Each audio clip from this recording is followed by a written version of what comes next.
आज हम बात करेंगे पीएससी पार्ट 2 मैथमेटिक्स का सेकंड पेपर डिफरेंशियल इक्वेशंस की। हमने पिछली क्लास में डिफरेंशियल इक्वेशंस को सॉल्व करने की कुछ विधि देखी थी, जिसमें फर्स्ट डिग्री और फर्स्ट ऑर्डर की इक्वेशंस के बारे में हमने देखा था। वेरिएशन सेपरेबल होते हैं तब इक्वेशन को कैसे सॉल्व किया जाए, और होमोजीनियस डिफरेंशियल इक्वेशन जो लीनियर है उसको कैसे सॉल्व किया जाए। अब हम नेक्स्ट विधि की बात करेंगे। यह आपका है लीनियर डिफरेंशियल इक्वेशंस का सॉल्यूशन। किसी रैखिक अवकल समीकरण को आप कैसे सॉल्व कर सकते हैं, इस बारे में हम डिस्कस करेंगे। तो सबसे पहले हम बात करें कि लीनियर डिफरेंशियल इक्वेशन है क्या। एक लीनियर डिफरेंशियल इक्वेशन जो है इस equation differential equation if the dependent variable and its differential coefficient exist in it only in first degree, यानी कि कोई रैखिक अवकल समीकरण से तात्पर्य है कोई ऐसी अवकल समीकरण जिसमें आपका परतंत्र चर डिपेंडेंट वेरिएबल और उसका डेरिवेटिव डिफरेंशियल कोएफिशिएंट वो दोनों सिर्फ फर्स्ट डिग्री में मौजूद हों इक्वेशन में।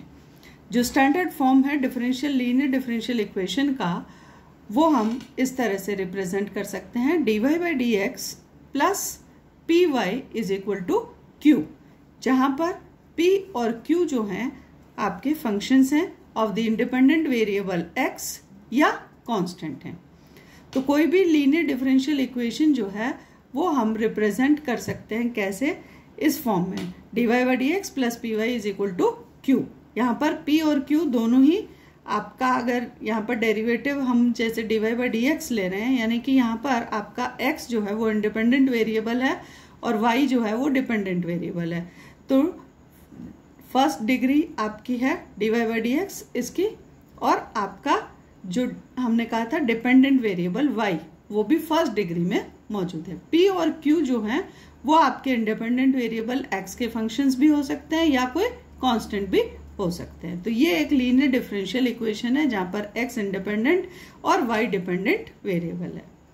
तो अगर आपका x डिपेंडेंट वेरिएबल हो जाए इसके और y आपका इंडिपेंडेंट वेरिएबल हो जाएगा, तो जो लीनियर डिफरेंशियल इक्वेशन है उसको हम कैसे लिख सकते हैं ये भी हम देख लेते हैं।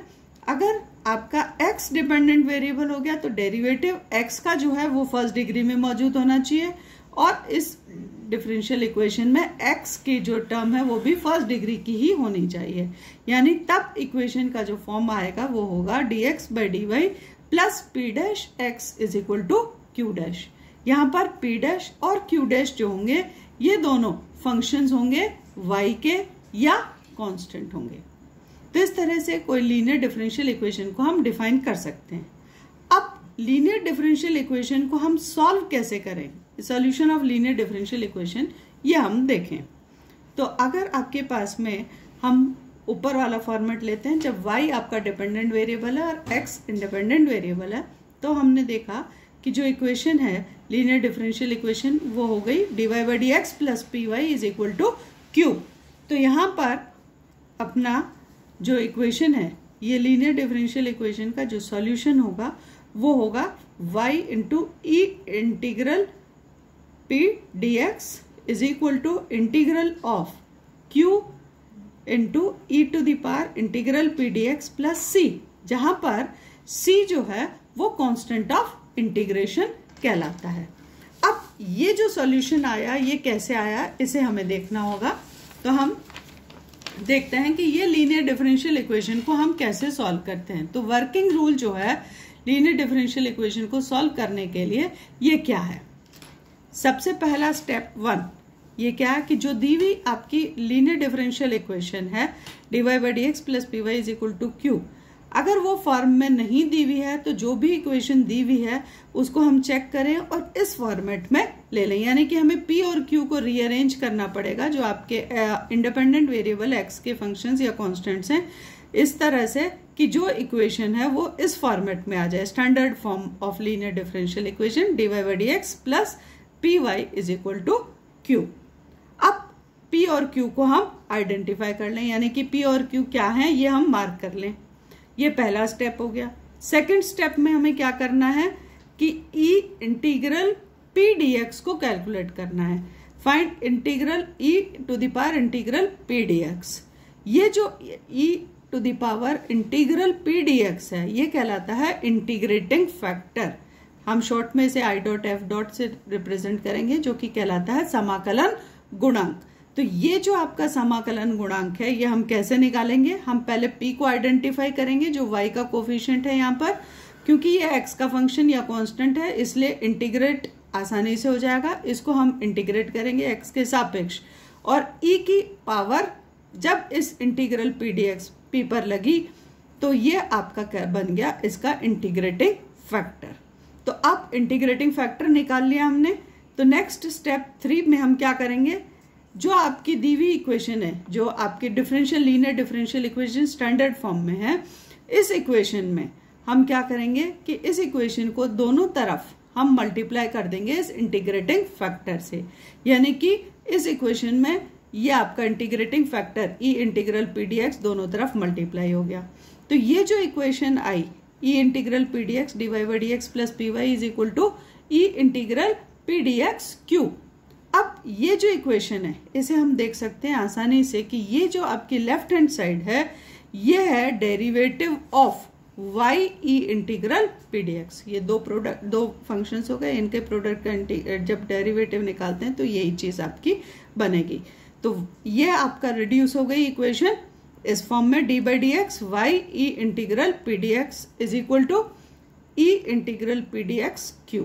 इसको हमने मार्क कर लिया इक्वेशन 2।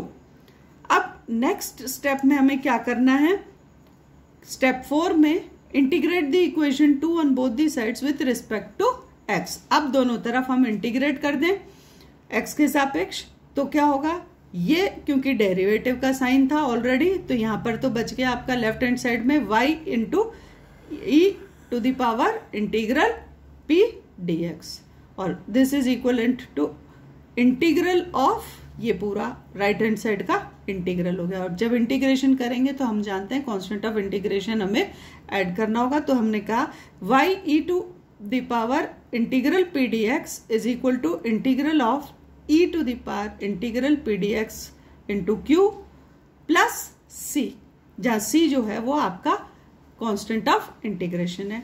और ये ही आपका रिक्वायर्ड सोल्यूशन हो गया किसका, दी हुई differential equation dy by D X plus P Y is equal to Q का। तो इस तरह से हम एक लीनियर डिफरेंशियल इक्वेशन को सॉल्व कर सकते हैं। अगर आपकी जो लीनियर डिफरेंशियल इक्वेशन है उसमें हम इंडिपेंडेंट और डिपेंडेंट वेरिएबल्स को इंटरचेंज कर देते हैं, यानी कि x जो है अब डिपेंडेंट वेरिएबल बन जाता है और y इंडिपेंडेंट, तो आपकी जो स्टैंडर्ड फॉर्म है वो हम जानते हैं कि dx by D Y plus P dash X is equal to Q dash होगी। तब इंटीग्रेटिंग फैक्टर चेंज हो जाएगा अकॉर्डिंगली, क्योंकि आपके डिपेंडेंट और इंडिपेंडेंट वेरिएबल्स चेंज हो गए। यहाँ पर आपका इंटीग्रेटिंग फैक्टर जो है समाकलन गुणांक वो हो जाएगा e की power integral p dash dy।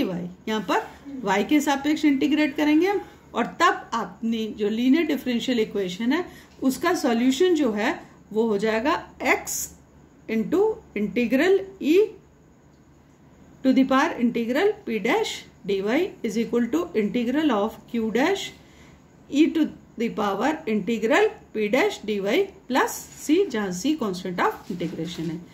Working rule हमारा वही रहेगा। इसमें भी हमें क्या करना होगा, ये जो दी हुई इक्वेशन है dx by D Y plus P dash X is equal to Q dash, अगर ये फॉर्म में नहीं जमी हुई है तो पहले हम इसे इस स्टैंडर्ड फॉर्म में जमाएंगे इक्वेशन को, फिर हम अपना इंटीग्रेटिंग फैक्टर निकालेंगे। उसके लिए हमें p डैश आइडेंटिफाई करके उसको इंटीग्रेट करना पड़ेगा विथ रिस्पेक्ट टू y, और e to the power integral p dash D Y से दोनों तरफ इक्वेशन को मल्टीप्लाई करेंगे। तो ये जो इक्वेशन आएगी ये रिड्यूस हो जाएगी किसमें, d by D Y of D X into E to the power integral p dash D Y, और यहाँ पर राइट हैंड साइड में आपका बन जाएगा integral q dash E to the power integral p dash D Y with respect to y plus c, और ये required solution हो जाएगा अपनी दी हुई डिफरेंशियल इक्वेशन का। तो इस तरह से हम लीनियर डिफरेंशियल इक्वेशन को सॉल्व कर सकते हैं आसानी से।